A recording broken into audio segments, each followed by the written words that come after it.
जैन बच्चों कैसे हैं आप? उम्मीद है आप लोग अच्छे होंगे और अच्छे से पढ़ रहे होंगे। हम जो आंसर करा रहे थे उसी के आज लास्ट के 3 सवाल रह गए हैं, देख लो आप। ये देखो, ये 3, 4, 5 ये सवाल है ना, इसे आप नोट कर लेना, ठीक है। यहाँ से ये देखो, ठीक है। अब इसमें तीसरे का पहला सवाल है, इसमें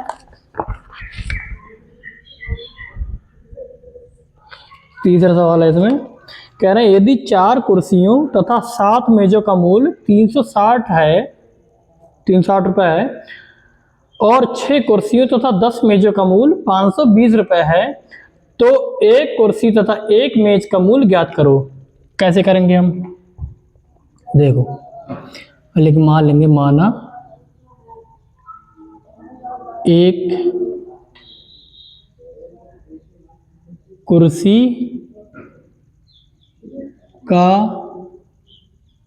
मूल्य x तथा एक मेज का मूल्य y रुपये है, ठीक है। तब प्रश्न अनुसार क्या कह रहा है? कह रहे हैं 4 कुर्सी, तो कुर्सी x है ना, 4 कुर्सी तो 7 मेज, इनका मूल्य कितना है? इनका मूल्य 360, ठीक। ये समीकरण 1। अब कह रहे हैं 6 कुर्सी तथा 10 मेज का मूल्य कितना है? 520। इसमें जो कॉमन ले लो, कॉमन ले लो, 2 कॉमन है यहाँ पर, 2 3 6x, 2 5 10 y बराबर यहाँ पर भी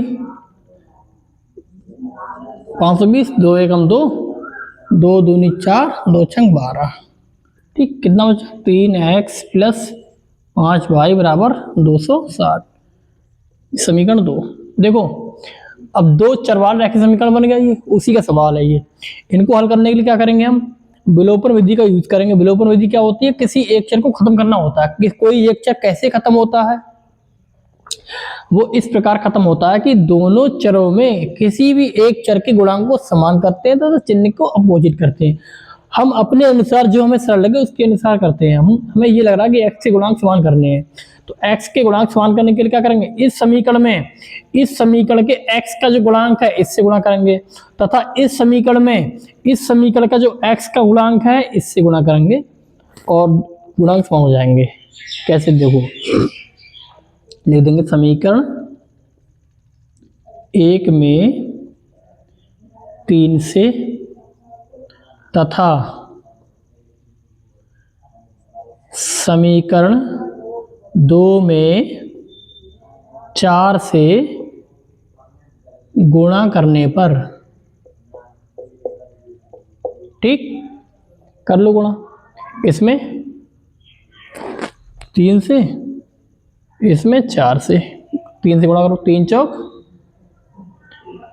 12x, 3 सत्ते 21y, 0, 3 चक 18 और 3 तिया 9 और 1 10, ठीक। इसमें 4 से गुणा करो, 4 तिया 12x, 4 पंजे 20y बराबर 0, 4 सिंह 24 और 4 दूनी 8 और 2 10।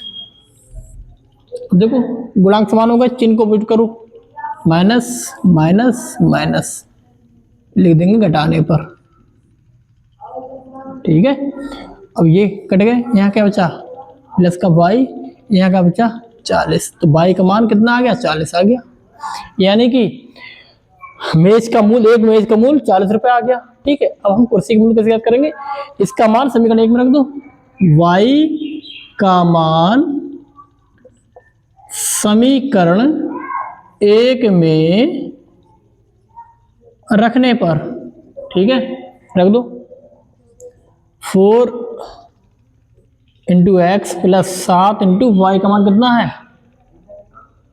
40। 2 में रखो, 2 में थोड़ा गुणा सरल हो जाएगी ना, जिसमें सरल होती है उसमें रखते हैं। तो दूसरा समीकरण 2 क्या है? 3x प्लस 5y, 5 इंटू 40 बराबर 260। हो से भी आता है, लेकिन आपको आदत इसीलिए डाल रहे हैं ताकि आप उसी से करें जिसमें आप सरल हो। 3x 5 20 बराबर 260। 3x 260 उधर ले जाओ, 200 उधर ले जाओ, 260 माइनस 200 कितना आ गया 60। x बराबर 60 बटे 3 दूनी 6, तो x का मान कितना आ गया, ये आ गया 20 रुपये। ठीक है, कुर्सी का मूल्य 20 रुपये और एक मेज का मूल्य 40 रुपये, ऐसे करते हैं। ठीक, अगला सवाल देखिए। अगला सवाल है, एक आदमी ने 3250 रुपए का ऋण लिया। उसने पहले महीने 20 रुपए दिए, फिर प्रति महीने 15 रुपए बढ़ाता गया, तो कितने माह में ऋण चुकता करता। अभी देखो एपी का सवाल है, ये कैसे करेंगे। ऋण यानी कि ऋण का योग एस एन कितना है 3250। अब कह रहा है कि उसके पहले महीने 20 रुपए दिए, यानी कि पहले महीने 20 रुपए दिए, फिर 15 रुपए के साथ बढ़ता गया। ठीक है, 15 प्लस 20, फिर और ये जोड़ो कितने हो गए 20 35, फिर इसमें 15 जोड़ो कितने हो गए 50, ऐसे ही बढ़ता चला जाएगा। ठीक है, अब ये प्रथम पद इसमें 20 आ गया, सार्वांतर, क्योंकि सार्वांतर नियत रहता है ना, तो 15 पड़ रहा है, तो 15 घटाओ तभी 15 ही आएगा, सार्वांतर 15 आ गया। अब एस एन का सूत्र क्या होता है, एस एन बराबर क्या होता है, एस एन हमें दे भी रखा है 3250, और एस एन का सूत्र होता है n/2 × 2a plus n - 1 × d बराबर 3250। n का मान हमें ज्ञात करना है। ठीक, तो 2a का मान कितना है 20, n - 1 × 15 बराबर 3250। यहाँ पे 5 कॉमन ले लिया, यहाँ क्या बचा n/2। ठीक है, 2 × 5 = 20 प्लस n - 1 5 दिया 15 बराबर 3250। 5 से काट दो ऐसे, 5 × 30 5 25, 650 आ गया। अब यहाँ पर क्या होगा n 4 दूनी 8, 3 एकम 3 माइनस 3, और यहाँ जो 2 बजाए ना, इसकी इससे गुणा कर दो, 0 2 पंजे 10, 2 छंग 12 और 1 13। ठीक, अब देखो यहाँ पर n के अंदर गुणा, n पहले यहाँ पर ये कर लो, 8 में से 3 के 5 प्लस 3n बराबर 1300। ठीक है, n के अंदर गुणा करोगे कितना आ जाएगा, ये आ जाएगा 5n प्लस 3n स्क्वायर बराबर 13। ठीक है, क्रम से लिख लो 3n square plus 5n minus का 1300। अब 1300 की 3 से गुणा करेंगे, 13 3 39, 100 के ऐसे फैक्टर की घटाने पर 5 आए, इसके फैक्टर करो, 2 एकम 2, 2 ने 18, 2 पंजे 10, 2 ने 18, 2 सत्ते 14, 2 पंजे 10, 3 3 9, 3 दूनी 6, 3 पंजे 15। ठीक, 5 36, 5 25। ठीक है, इसी गुणा करके देखो, 2 दूनी 4, 3 12 पंजे 60, और 65 माइनस 60 आ गए ना, 3n square plus 65 minus 60 into n minus.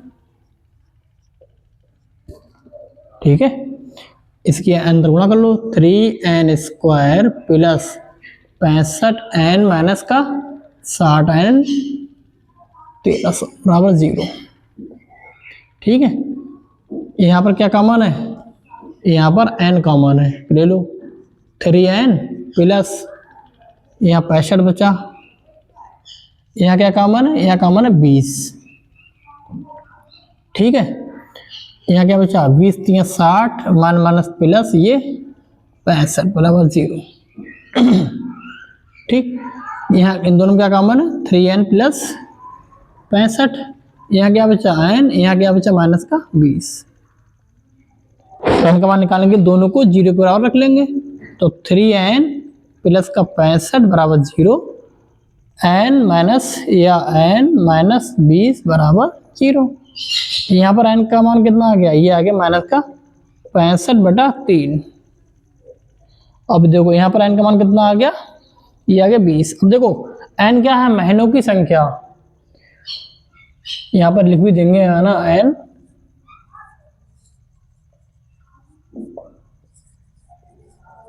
की। अब महीनों की संख्या कोई भी ना तो नेगेटिव होगी ना तो नेगेटिव, महीनों की संख्या कुछ भी हो सकती है लेकिन नेगेटिव तो नहीं होगी ना तो नेगेटिव होगी और ना इस बटे में होगी।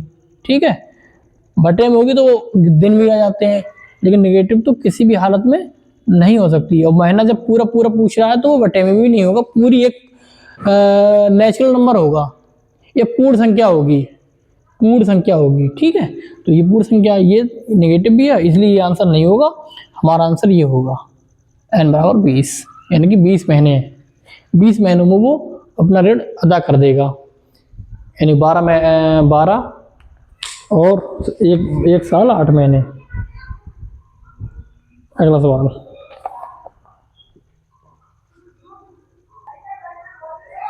अब देखो अगला सवाल है, ये ऊंचाई दूरी का है, कैसे पढ़ते पढ़ते हम चित्र बनाएंगे। लिख रहे हैं कि एक बहुमंजिला भवन के एक शिखर से देखने पर 8 मीटर ऊंचे भवन, एक बहुमंजिला मतलब जिसकी एक से अधिक मंजिल है, यानी उसकी ऊंचाई तो अधिक होगी ना, बहुमंजिला भवन है उसकी ऊंचाई तो अधिक होगी। ठीक है, ये बहुमंजिला है, ए बी क्या है बहुमंजिला भवन है। अब इसके सामने क्या है 8 मंजिला, मतलब 8 मीटर ऊंचाई भवन है, ये सिंगल है। ठीक है, अब इसके शिखर कह रहे हैं कि बहुमंजिला भवन के शिखर से देखने पर 8 मीटर ऊंचे भवन के शिखर तल के अवनमन कोण 30 डिग्री व 45 डिग्री है। बहुमंजिला भवन की ऊंचाई याद करो, हमको इसकी हाइट याद करनी है। ठीक है, इसके शिखर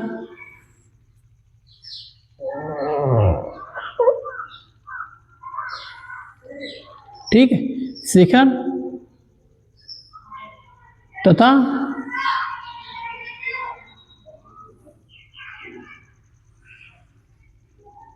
तल का। ठीक, ये कितना दे रखा है, ये दे रखा है 30 व 45, ये 30 दे रखा है और ये 45। देखो अवनमन कोण उन्नयन कोण के बराबर होता है, जब ये 30 है तो ये भी 30 होगा, ये 45 है तो ये भी 45 होगा। ठीक, ये भी, और ये क्या है पी क्यू आर। ठीक है, ये x मान लो, जब ये x है तो ये भी x होगी। ठीक है, यहां पर ए बी क्या है, माना ये बहुमंजिला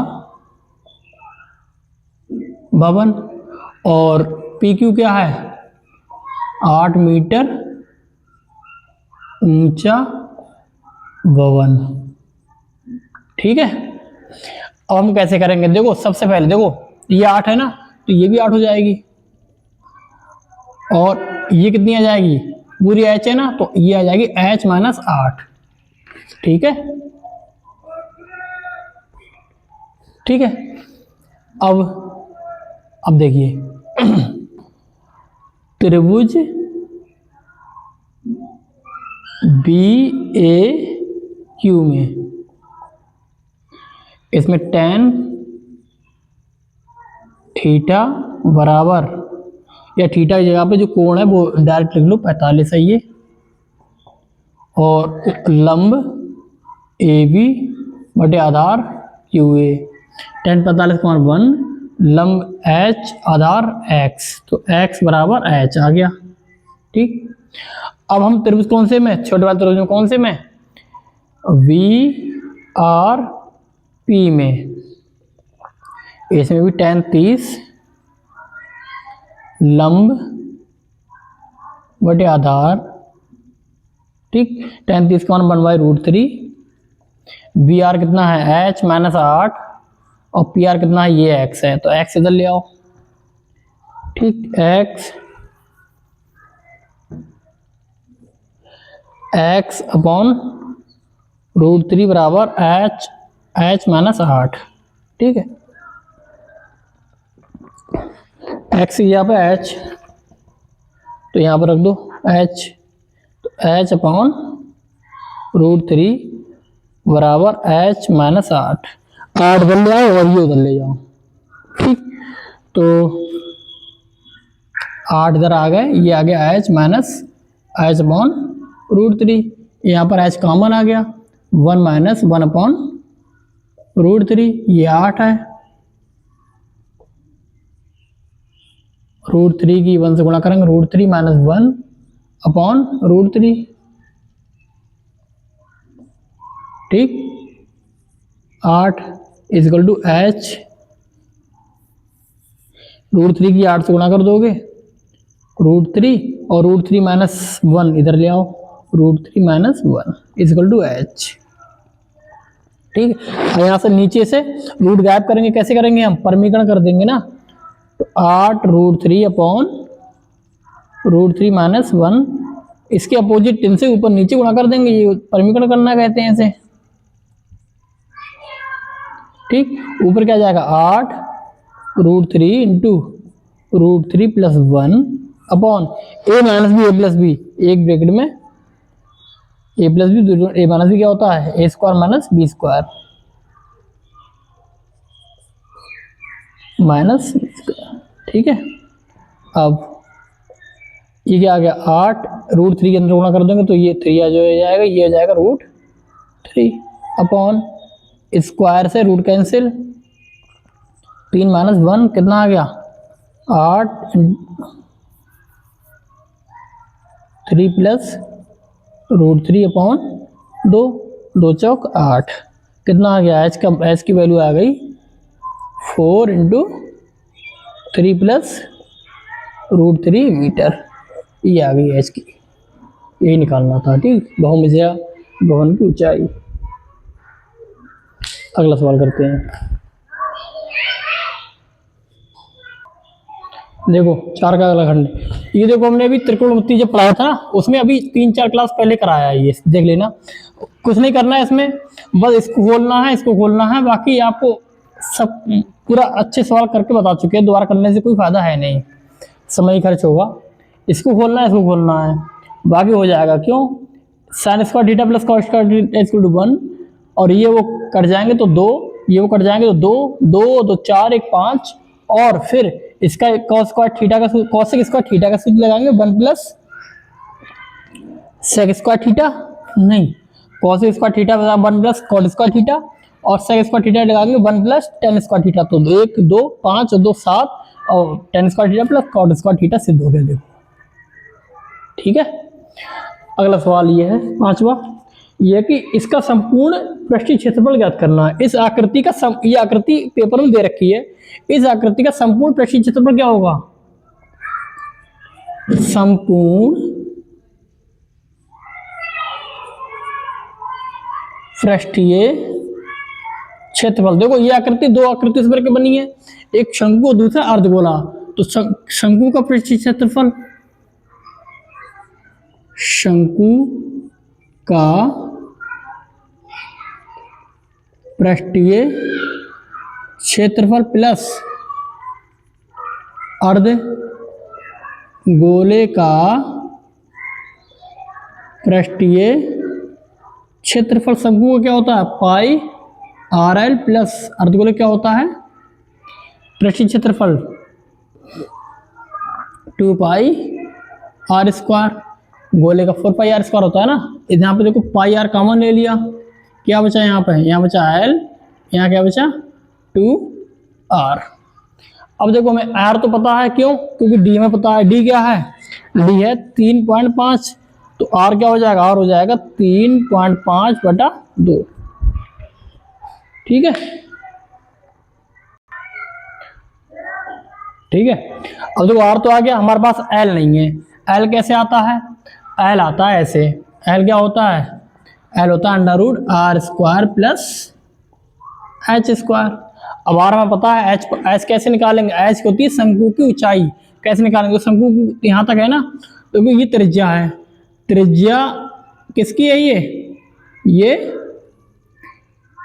ये भी त्रिज्या है, और ये भी त्रिज्या है, ये भी त्रिज्या है। ये इतनी लंबाई हमें पता है कितनी है, इतनी है। तो पूरी लंबाई कितनी? 5। तो 5 में से इतनी घटा देंगे, इतनी आ जाएगी। एच कैसे आएगा? एच आएगा 5 - 3.5/2। 5 दूनी 10 - 3.5 ठीक, ये कितनी आ गई? 6.5/2। अभी निकालो, यहाँ पर दोनों मान रख दो। आर की वैल्यू कितनी है? 3.5/2 का स्क्वायर प्लस एच की वैल्यू कितनी है? 6.5/2 का स्क्वायर √ अब इसका देखो, 5 × 25, 4 × 12, 2 दूनी 4 प्लस 5 × 25, 7 × 42/4। नीचे एलसीएम सेम है, एलसीएम ले लो। बटे में 4, ऊपर क्या है? 12.2525, ये क्या है? 42.25। इनको ऐड करोगे क्या आ जाएगा? ये आ जाएगा, ये 50 पॉइंट। 42 और 12 कितने हो गए? 2 2 4, 4 1 5/4। अब देखो, ये जो ऊपर वाली वैल्यू है लगभग, ये जो जब इसका निकालोगे लगभग ये कितना हो जाएगा? लगभग ये 7.44 आ जाएगा इसका। ठीक, और इसका तो बताइए, 2 कितना आ गई? ये 2 3 6, 2 7 14 सेंटीमीटर। ये किसकी वैल्यू आ गई? ये आ गई एल की वैल्यू। यहाँ रख दो। पाई की वैल्यू कितनी है? 22/7 इंटू आर की वैल्यू कितनी है? 3.5/2। एल की वैल्यू 3.7 प्लस 2 इंटू आर की वैल्यू 3.5/2। 2 से 2 कैंसिल, 2 से 11 और 7 पंजे 35 पॉइंट, 11 पंजे 55, तो 5.5 गुणा ये 35 और ये जुड़ जाएंगे, 3.5 और 3.7 जुड़ जाएंगे, कितना आ जाएगा? 7 5 12, 3 6 1 7। जब इनकी हम गुणा करेंगे, ये लगभग आएगा, इनकी हम गुणा कर चुके हैं ना, तो बार बार क्यों करें? इनकी जब हम गुणा करेंगे, ये आ जाएगा 39.6 सेंटीमीटर स्क्वायर। ठीक, यही इसका आंसर है। ठीक, ऐसे करते हैं इसको। सारे सवाल हल हो गए हैं। मिलते हैं अगली क्लास में नए सवाल के साथ। और हाँ, अच्छे से पढ़ते रहिए। कुछ भी ना समझ आए तो आप पूछ लेना कमेंट के द्वारा, और सारे सब्जेक्टों की अच्छे से तैयारी करो। और मैथ के अलावा आपको किसी और सब्जेक्ट में अगर आपको दिक्कत आती हो तो उसके बारे में बताओ। ठीक, उसके लिए भी आपको हम गाइड करेंगे, ऐसी बात नहीं है। अंग्रेजी छोड़ कर, अंग्रेजी में थोड़ा तंग है, बाकी आप किसी भी सब्जेक्ट के बारे में आप पूछ सकते हैं। ठीक, मिलते हैं अगली क्लास में। जय हिंद।